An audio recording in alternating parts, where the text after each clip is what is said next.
மாலை 5 மணிக்கு தூங்கி எழுந்தாள் ஹேமா. ஐயோ, முகம் கூட கழுவாமல் அப்படியே அசதியில் தூங்கிட்டோம் போல என்று நினைத்து கொண்டு பிரபுவை பார்த்தாள். அவன் நல்ல உறக்கத்தில் இருந்தான். தூங்கட்டும் என்று விட்டுவிட்டு குளிக்க சென்றாள் ஹேமா.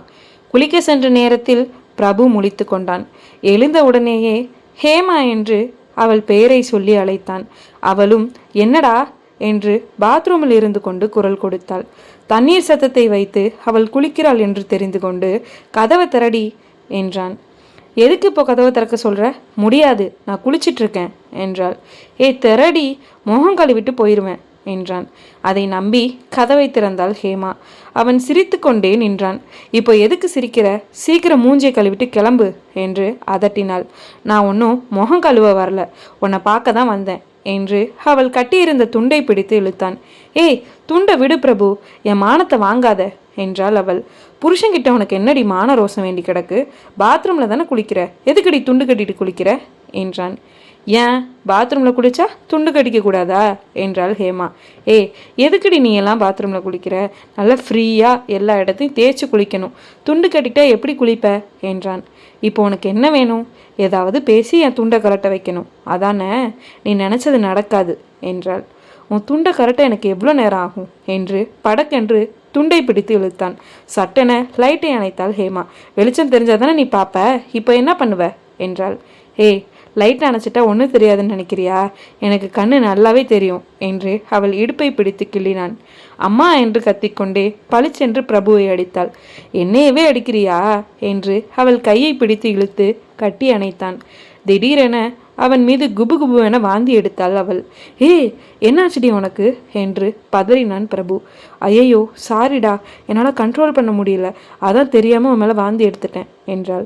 அதெல்லாம் பரவாயில்லடி, உனக்கு என்ன ஆச்சு என்றான் பிரபு. என்னன்னு தெரிலடா, வாந்தி வந்துருச்சு என்றாள். சரி வா தொடப்போம் என்று அவளை குளிக்க வைத்துவிட்டு பிரபுவும் சட்டையை துடைத்து கொண்டு பாத்ரூமை விட்டு வெளியே வந்தான். ஹேமாவை மெல்லமாக மெத்தையில் அமர வைத்தான்.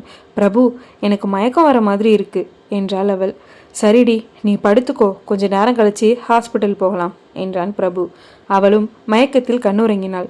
பிரபு பாத்ரூமில் ஹேமா எடுத்த வாந்தியை சுத்தம் செய்துவிட்டு ஹேமாவின் கால்களில் அருகே வந்து அமர்ந்தான். அவள் கால்களை மெல்லமாக அமுக்கி கொடுத்தான். ஹேமாவுக்கு முழிப்பு வந்து விட்டது. முழித்த உடனேயே ஹாஸ்பிட்டல் போக வேண்டாம் பிரபு, என்னால் சுத்தமாக முடியல, ரொம்ப அசதியாக இருக்கு என்றாள்.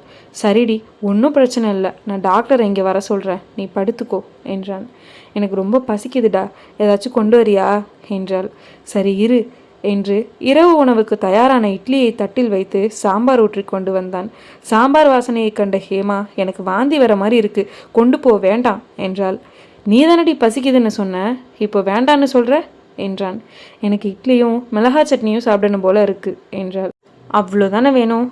சட்னியும் இருந்துச்சு, நான் தான் உனக்கு சாம்பார் பிடிக்கும்னு கொண்டு வந்தேன், இரு சட்னி வச்சு கொண்டு வரேன் என்று கார சட்னியையும் நல்லெண்ணெயும் ஊற்றி கொண்டு வந்தான். அதை பார்த்த ஹேமா, சீக்கிரம் ஊட்டு என்றாள். என்னடி ஆச்சு உனக்கு? பிடிச்ச சாப்பாடு கொண்டு வந்தால் வேண்டான்னு சொல்லிட்டு இதை சாப்பிட்ற என்றான். என்னன்னு தெரிலடா, இது மட்டும்தான் வாய்க்கு நல்லா இருக்கு, எதை பார்த்தாலும் வாந்தி வர மாதிரி இருக்கு என்றாள். சரி நீ சாப்பிடு, இன்னும் கொஞ்ச நேரத்தில் டாக்டர் வந்துடுவாங்க, என்னன்னு பார்க்கலாம் என்றான். ஹேமாவும் சரி என்று தலையை ஆட்டிவிட்டு வயிறு நிறைய சாப்பிட்டு முடித்தாள். பிரபுவும் 2 இட்லியை தட்டில் வைத்து ஹேமாவின் அருகிலேயே சாப்பிட்டு முடித்தான். சிறிது நேரத்தில் டாக்டர் வந்தார். வாங்க மேடம் என்று வரவேற்று உள்ளே அழைத்து சென்றான் பிரபு. நீங்கள் கொஞ்சம் வெளியே இருங்க பிரபு, நான் ஹேமா கிட்ட விசாரிச்சுட்டு உங்களை கூப்பிடுறேன் என்று பிரபுவை அனுப்பி வைத்தார் டாக்டர். என்ன பிரச்சனைன்னு விளக்கமாக சொல்லு ஹேமா என்று விசாரிக்க தொடங்கினார் டாக்டர். ஹேமாவும் தலை சுற்றல், வாந்தி இதெல்லாம் இருக்கு என்றாள். மாதவிடாய் தள்ளி போயிருக்கா என்று டாக்டர் கேட்க, ஹேமாவும் காலண்டரை பார்த்துவிட்டு ஆமாம் 7 நாள் தள்ளி போயிருக்கு, மறந்துட்டேன் என்றாள். ஒன்றும் பிரச்சனை இல்லை, நீ மாசமாக இருக்கேன்னு நினைக்கிறேன், இந்தா ப்ரெக்னன்சி கிட், நாளைக்கு காலையில் டெஸ்ட் எடுத்து பார்த்துட்டு ஹாஸ்பிட்டல் வாங்க என்று ஹேமாவின் கையில் அந்த கிட்டை கொடுத்தார் டாக்டர். கண்களில் நீர் கொட்ட கொட்ட, டாக்டர் பிரபு கிட்ட மட்டும் சொல்லிடாதீங்க, இந்த சந்தோஷமான விஷயத்த நான் தான் சொல்லணும் என்றாள் அவள். டாக்டரும் பிரபுவிடம் ஒன்றுமில்லை, சாதாரண மயக்கம்தான், தூங்குனா சரியாகிடும், நல்லா பார்த்துக்கோ என்று கூறிவிட்டு கிளம்பினார். ஹேமாவும் ஒன்றும் தெரியாதது போல் படுத்திருந்தாள். ஒன்றும் இல்லடி, சாதாரண மயக்கம் தானா, நீ தூங்கு என்று தலையை கோதிவிட்டு லைட்டை அணைத்து விட்டு படுத்தான். படுத்த 10 நிமிடத்திலேயே தூங்கிவிட்டான் பிரபு. ஹேமாவுக்கு தான் ஆனந்தத்தில் தூக்கமே வரவில்லை. என்ன குழந்தை பிறக்கும் என்று கனவு காண தொடங்கிவிட்டாள். எப்போது விடியும் என்று உறங்காமல் காத்து கொண்டிருந்தாள். விடியற் காலை 4 மணிக்கெல்லாம் அந்த கிட்டை கையில் எடுத்துக்கொண்டு எழுந்தாள். தூங்கிக் கொண்டிருந்த பிரபுவின் முகத்தை ஒரு நிமிடம் பார்த்தாள். அவன் தலையை கோதிக்கொண்டே, நம்ம காதலுக்கு சாட்சியா இன்னொரு ஜீவன் வரப்போகுதுடா என்று சொல்லிவிட்டு பாத்ரூமிற்கு சென்றாள். பயத்தில் கை நடுங்கியபடியே அந்த கிட்டில் பரிசோதனை செய்தாள். அவள் நினைத்தபடியே 2 கோடுகள் காட்டியது. ஆனந்தத்தில் கத்த முடியாமல் துள்ளி குதித்து சிரித்து கொண்டிருந்தாள். பல கனவுகளும் ஆசைகளும் அவள் மனதில் புரண்டோடியது. தூங்கி எழுந்தவுடன் பிரபுவுக்கு காட்ட வேண்டுமென்று அவள் பரிசோதனை செய்த கிட்டை ஒரு பெட்டியில் வைத்து கிஃப்ட் தயாரிப்பது போல் தயாரித்து மறைத்து வைத்துவிட்டு படுக்க சென்றாள்.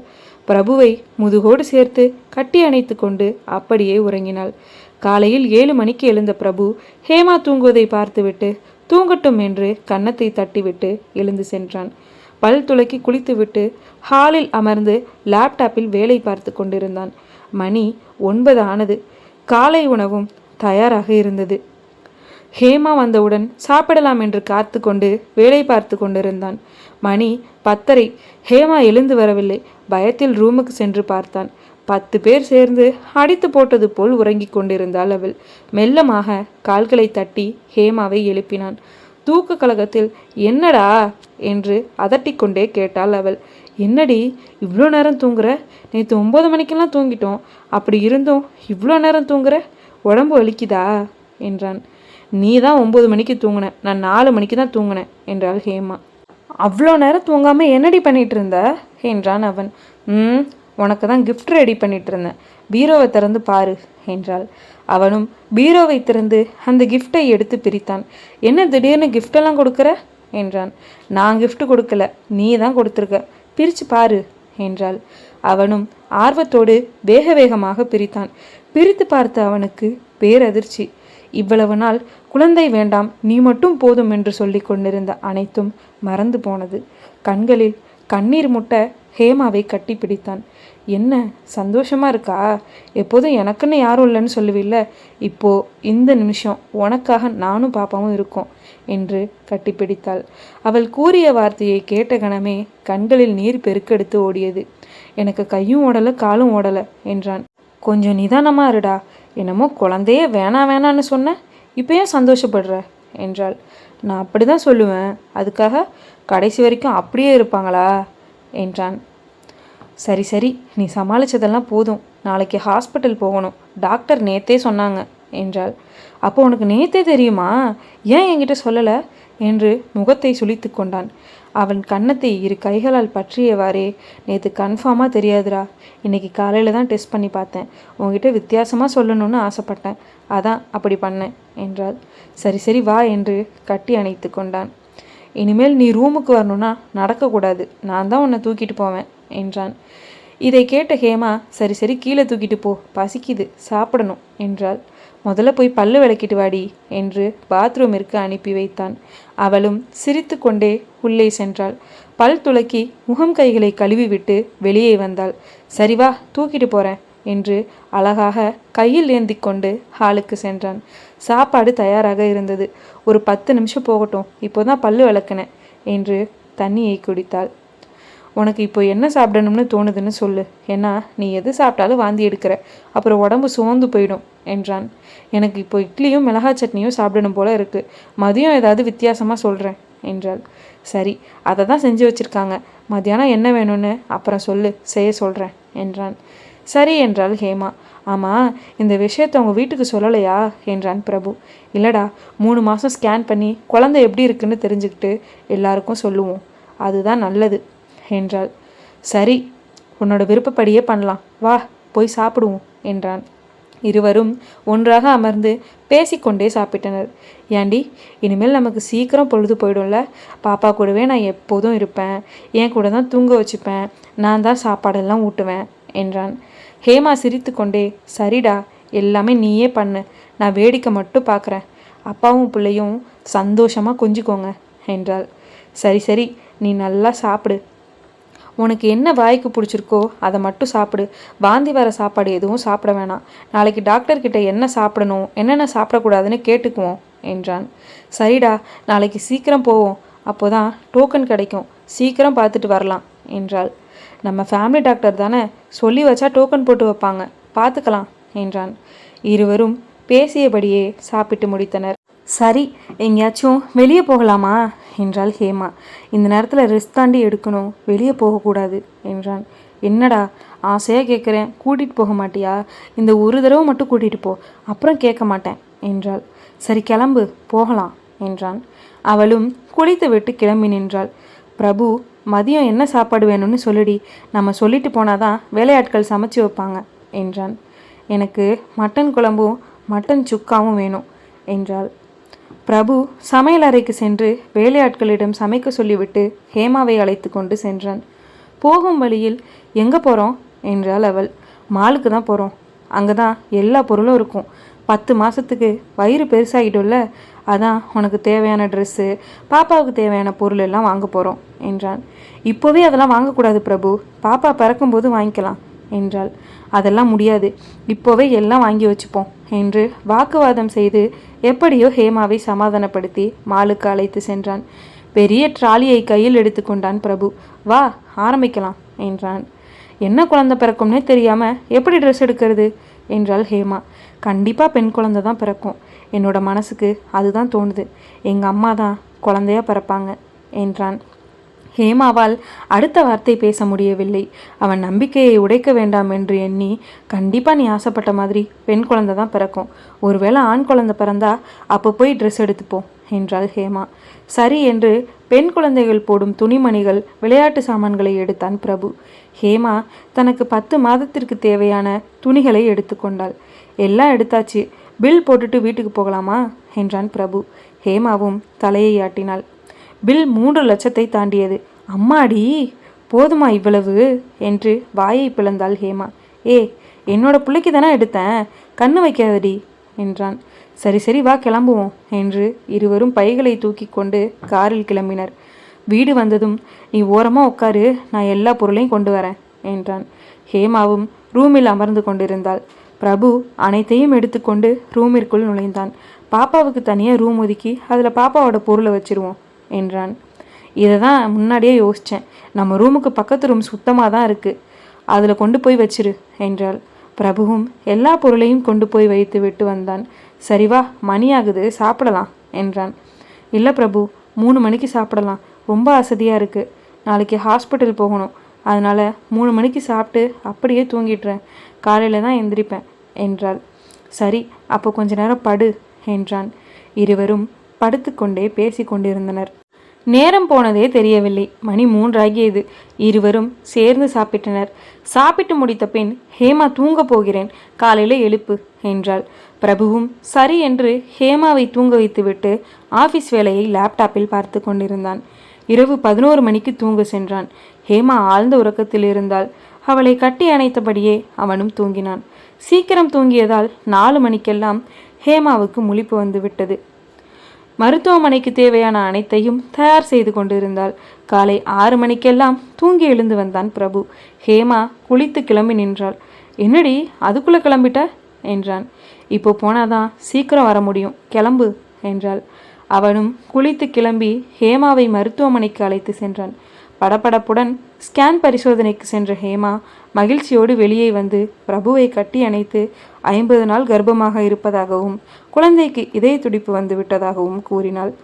இதை கேட்ட பிரபு மகிழ்ச்சியுடன் ஹேமாவின் நெற்றியில் முத்தமிட்டு, சரிவா, மருந்து மாத்திரை எல்லாம் வாங்கிட்டு டாக்டர்கிட்ட பேசிட்டு போகலாம் என்றான். இருவரும் மருத்துவரை ஆலோசித்துவிட்டு மருந்து மாத்திரை வாங்கி கொண்டு கிளம்பினர். காரில் வரும் வழியில் அனைத்து விஷயத்தையும் தன் அம்மா அப்பாவிடம் தெரிவித்தாள் ஹேமா. ஹேமா வீட்டிற்கு வருவதற்குள் ஹேமாவின் அம்மாவும் அப்பாவும் ஹேமாவை பார்க்க காத்து கொண்டிருந்தனர். அவர்களை பார்த்தவுடன் சந்தோஷத்தில் கட்டி அணைத்து கொண்டாள் ஹேமா.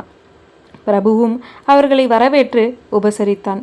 இருவரும் ஹேமாவுடன் சிறிது நேரம் இருந்துவிட்டு கிளம்பினர். அப்பப்போ வந்துட்டு போங்க என்று கூறி வழி அனுப்பி வைத்தாள் ஹேமா. ஸ்கேன், செக்கப் என்று அப்படியே நாட்கள் நகர்ந்தது. பிரபு ஹேமாவை நன்கு கவனித்து கொண்டு வந்தான். ஹேமாவுக்கு 9 மாதம் ஆகிவிட்டது. ஏண்டி, உனக்கு வளகாப்பு போடலாமா என்றான் பிரபு. இல்லை பிரபு, எனக்கு பெருசாக விருப்பம் இல்லை என்றாள் ஹேமா. அவளை தொல்லை செய்யாமல் அவளுக்கு விருப்பமில்லை, அதனால் வேண்டாம் என்று ஹேமாவின் பெற்றோரிடம் தெரிவித்தான் பிரபு. இருவரும் கலகலவென சிரித்து பேசிக்கொண்டு பால்கனியில் அமர்ந்திருந்தனர். திடீரென ஹேமாவுக்கு வலி எடுத்து விட்டது. அவளை தூக்கி கொண்டு மருத்துவமனைக்கு ஓடினான். காரில் செல்லும் வழியிலேயே ஹேமாவின் பெற்றோருக்கு தெரிவித்தான். வேகமா போ, முடியல, வலிக்குது என்று கத்தினாள் ஹேமா. மருத்துவமனையை அடைந்ததும் வேக வேகமாக ஹேமாவை தூக்கி கொண்டு உள்ளே சென்றான். ஹேமாவின் பெற்றோரும் மருத்துவமனையை வந்தடைந்தனர். பிரசவ அறைக்குள் சென்ற ஹேமா வழியில் துடித்து கொண்டிருக்கும் சத்தம் மட்டுமே பிரபுவுக்கு கேட்டது. திடீரென ஹேமாவின் அலறல் சத்தம் கேட்டது. 30 நிமிடம் வெளியே காத்திருந்த பிரபுவுக்கு பதட்டம் தாங்கவில்லை. சிறிது நிமிடத்தில் செவிலியர் ஒருவர் கையில் குழந்தையை ஏந்தியபடி பிரபுவிடம் வந்தார். கைகள் நடுங்கியவாறே குழந்தை முகத்தை பார்த்து அவன் ஆசைப்பட்டது போல பெண் குழந்தை பிறந்துள்ளது என்று தெரிந்து கொண்டான். குழந்தையை கையில் கூட வாங்காமல் ஹேமாவை பார்க்க பிரசவ அறைக்குள் நுழைந்தான். ஹேமா மயக்க நிலையில் இருந்தாள். குழந்தையை கையில் வாங்கிய ஹேமாவின் அம்மா குழந்தையை தூக்கி கொண்டு உள்ளே வந்தார். பிரபு ஹேமாவின் நெற்றியில் முத்தமிட்டுவிட்டு குழந்தையை கையில் வாங்கி மார்போடு கட்டி அணைத்தான். அச்சமயம் ஹேமாவும் கண் விழித்தாள். கண்களில் நீர் சொட்ட சொட்ட, நமக்கு பாப்பா பிறந்திருக்கு என்று குழந்தையை காட்டினான். ஹேமாவும் குழந்தையை கட்டி தழுவினாள். சரி, எப்போ வீட்டுக்கு போவோம் என்றாள் ஹேமா. இன்னும் 2 நாளில் டிஸ்சார்ஜ் ஆகிடலாம் என்றான் பிரபு. அதே போல குழந்தையுடன் இருவரும் டிஸ்சார்ஜ் ஆகி வீடு வந்து சேர்ந்தனர். வரப்போகும் நாட்களை குழந்தையுடன் வாழப்போகிறோம் என்ற மகிழ்ச்சியில் இப்படி ஒரு தேவதையை பெற்றுக் கொடுத்ததற்கு நன்றி என்று ஹேமாவை கட்டி அணைத்தான். இருவரும் குழந்தையோடு தங்கள் வாழ்க்கையை தொடங்க ஆரம்பித்தனர். யாரென்று தெரியாத ஒருத்தி நம் வாழ்க்கையில் வந்து நம்முடைய இன்ப துன்பங்களை பகிர்ந்து கொண்டு காலம் முழுக்க காலடியில் இருந்து கொண்டு நமக்கென ஒரு ஜீவனை இவ்வுலகிற்கு கொடுத்து நம் குழந்தைக்கு தாயாகி முதுமையில் சேயாகி செத்து மடிபவள்தான் உண்மை காதலி. அந்த உண்மை காதலிக்கு மனதளவிலும் உடலளவிலும் உண்மையாகவும் உறுதுணையாகவும் இருப்பவன்தான் தலை சிறந்த காதலன். ஒவ்வொரு உண்மை காதலனுக்கும் இக்கதை சமர்ப்பணம். நன்றி.